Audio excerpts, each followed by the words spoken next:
Tongingiz xayrli bo'lsin, xayrligingiz tongda qaranglar, qora savzini qilib berishim juda qiyin bo'lyapti.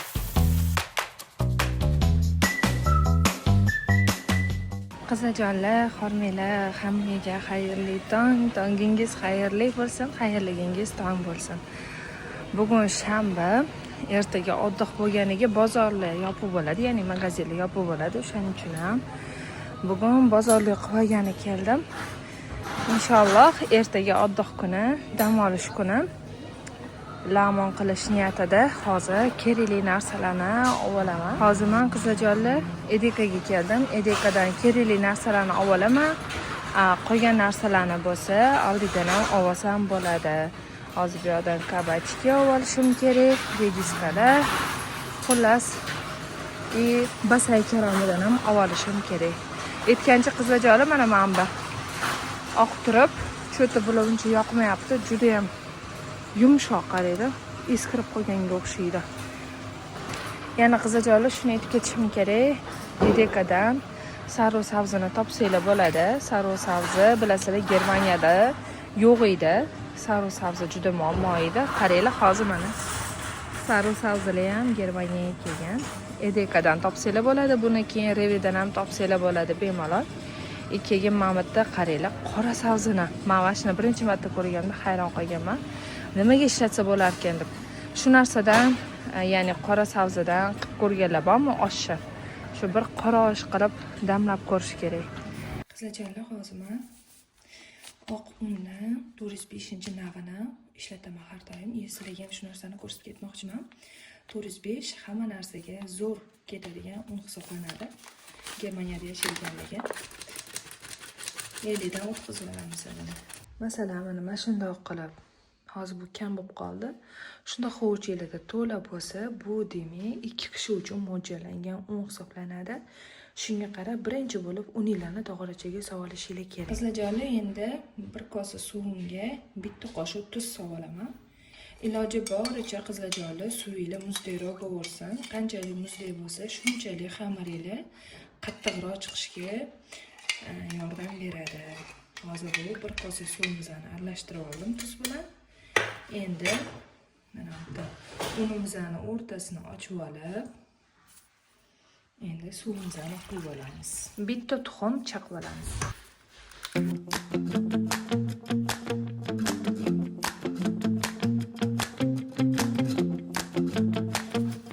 Buni hozir shunaqangi bo'lagiga bo'lib olasizlar, mana shunaqa uzib-uzib.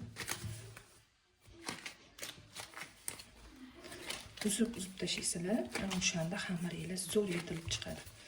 Buni qilgandan keyin ozgina un sepamiz. Ana endi buni yana mushlashga kirishamiz.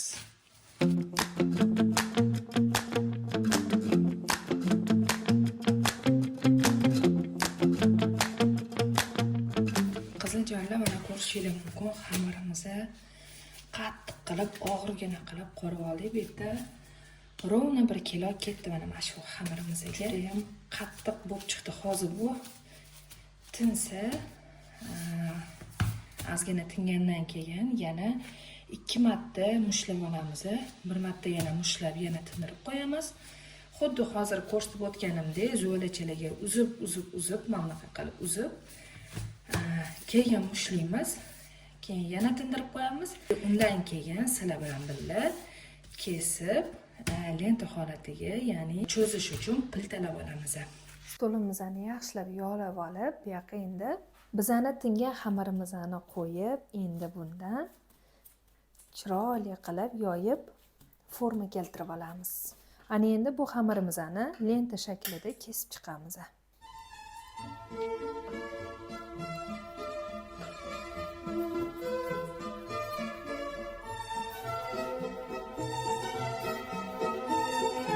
Xamirlarimizni piltalab xuddi shu ko'rinishga keltirib olamiz va ularni yog'lab yarim soatdan 1 soat oralig'ida tindirib olib qo'yamiz. Xamirlarimizni hammasini shu ko'rinishga keltirib olib, tog'orachaga yog'lab tindirishga olib qo'yamiz.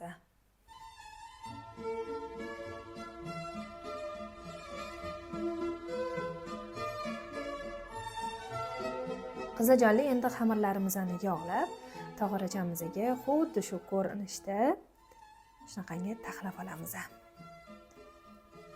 Xamiringlarni yog'i unaqa ko'p ham bo'lib ketib qolmasin, kam ham bo'lib ketib qolmasin. Kam bo'lib qolsa ham xamiringlar yopishib qoladi, ko'p bo'lib ketsa juda ham xamiringlar bo'shashib ketib qoladi mana. Ana endi qaynab chiqqan suvimizga tuz solib olamiz. 1 qoshiqda tuz solib, yarim osh qoshiq sovordim. Tuz sovoramiz va xamirlarimizni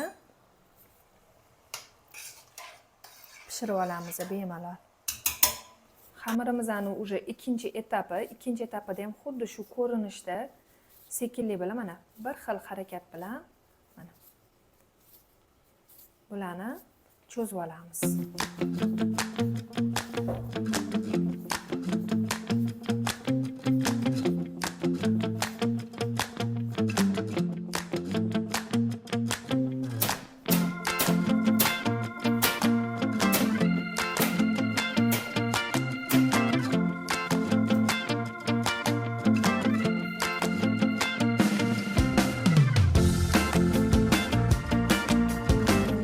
Qaynab turgan suvimizga xamirlarimizni solib, bitta-ikkita aralashtirib olamiz.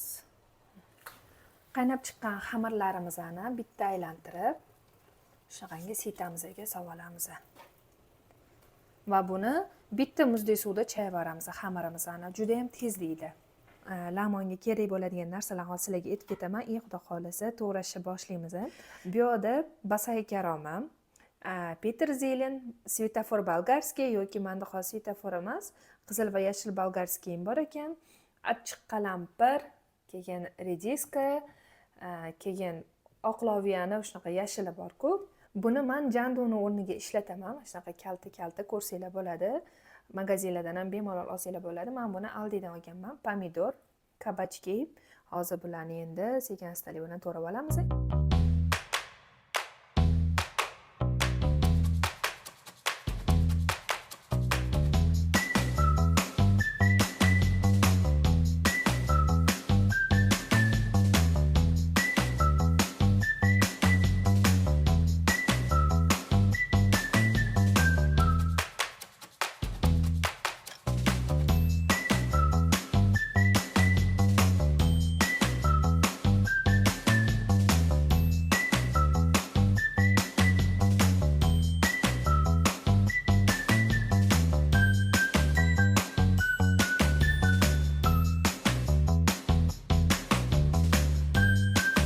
Qizlarjonlar, endi biz basay karomini to'g'rab olamiz. Buning uchun biz mana ko'rasizlar, basay karomini qo'yib olib, bu yumshoq tomoni bilan qattiq tomonini ajratib olamiz. Qizlarjonlar, bizga karomi faqat bu o'rta qismi kerak bo'ladi. Bu chunki qattiq qismi hisoblanadi. Bularni bo'lsa bo'ldirma mantiga ishlatsak bo'ladi, bu qismini lamonga ishlatamiz. Xuddi shu ko'rinishda hozir hamma basaylarimizni kesib olib, ko'rinishini hozir sizlarga ko'rsatib beraman, qanaqa to'g'ralishini.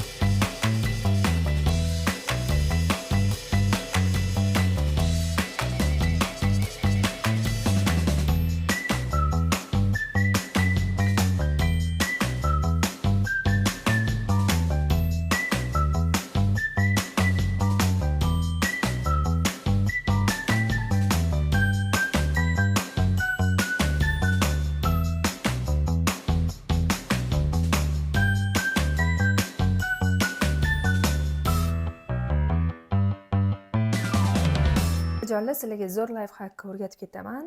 Chesnoni har doim to'raganinglardan keyin yarmisini olib qolasizlar.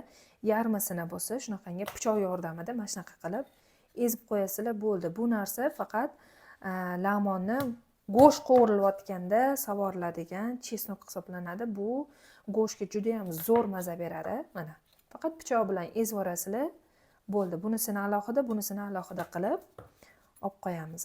Mana. Xuddi shu ko'rinishda to'g'rab chiqamiz. Yuqaligi xuddi shunaqa. Mana.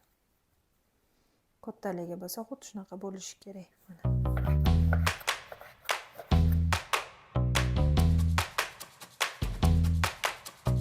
Mana endi yog'imizni qozonga solib, ozgina qizdirib olamiz.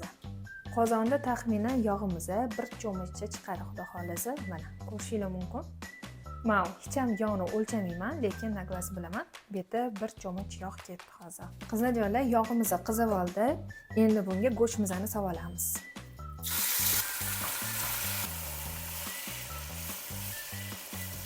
Go'shtimizni shunaqa suvi chiqqanidan keyin biz bunga hozir 3 osh qoshiqda soya solib, tegini pasaytirib dimlab qo'yamiz 10-15 minutga. Buni men O'zbekistondan olib kelganman, amoy sousi. Buni xuddi shuni mazasini beradigan Germaniyada ham bemalol kiko souslari ham bor. O'shalarni ham ishlatsanglar bo'ladi. Amoy souslari ham bor. Go'shtimizni yumshoq bo'lib pishib chiqishi uchun to'kilib ketdi. 3 osh qoshiqda soyamizni solamiz.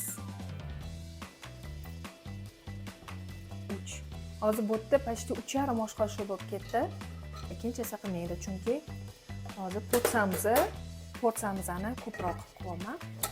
Boya esinglarda bo'lsa, chesnoklarimizni ezib olgan edik. Xuddi shunaqangi ezib olgan chesnoklarimizni go'shtimizni ichiga solib qo'yamiz va tegini past olovda dimlab 10-15 minutga qo'yamiz. Ko'rib turganinglardek, hozir mana dimlanyapti. Orada ochib aralashtirib qo'yamiz. Ko'rasizlar, bu yerda go'shtimizni shunaqangi suvi ko'p chiqadi. Bu yerda hali piyoz yo'q, faqat go'sht. Piyozimizni mana ko'rasizlar, o'zi qizg'ish rangga kiryapti. Ana endi birin-ketinlikda sayimizda sekin pishadigan narsalardan boshlab solamiz. Bunga bizga agar jandig'inglar bo'lsa jando yoki shunaqa lovyamizni solamiz.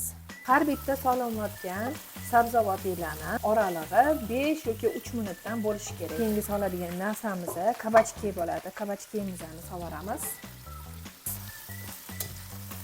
Ana endi ketidan rediskamizni solamiz.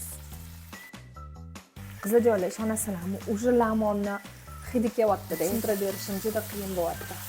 Keyingi etapimiz basay karomlari bo'ladi. Ana endi basay karomlarini solamiz, aralashtiramiz yana.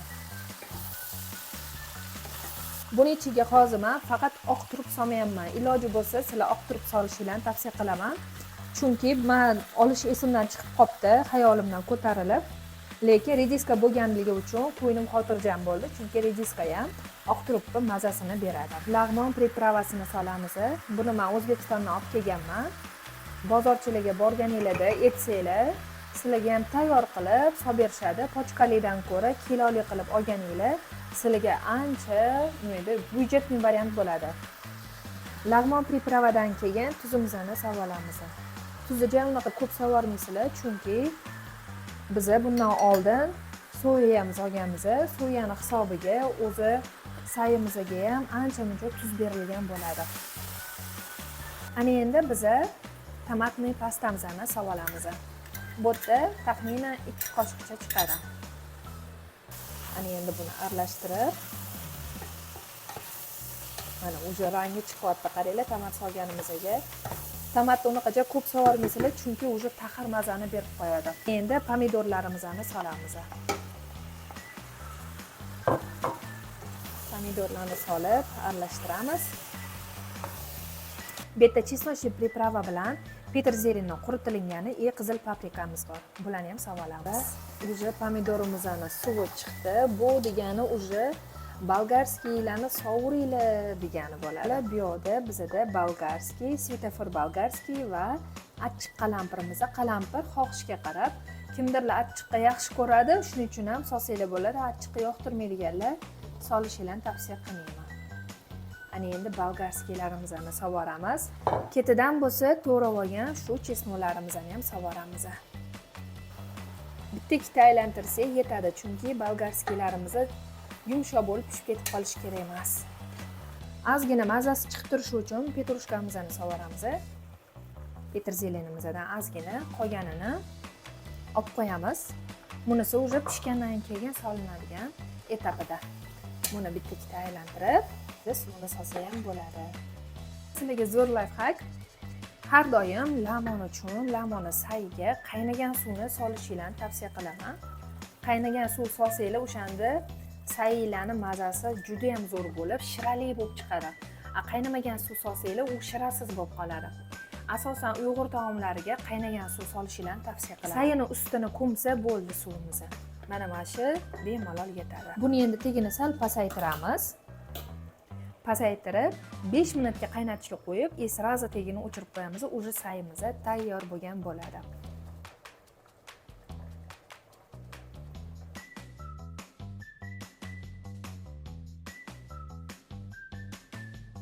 Ana endi limonimiz ham pishdi qizajonlar, buni qaranglar. Ana endi bu limonni bemalol suv sepiladi. Mana xamirlarimiz tayyor bo'ldi. Ana endi ustiga peterzelinimizni shunaqangi sepib yuboramiz. Pishib bo'lganidan keyin ana endi bir chekkasidan olib sayimizni suzib olamiz.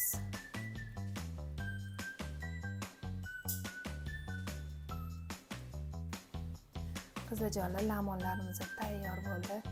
Nima deb o'ylaysizlar? Yaxshi chiqdimi? Mazasi yoqarmikan? Bu videoni Uyg'urcha limon yeyman deb Urumchiga bilet olgan yaqin do'stingizga jo'natib qo'ying.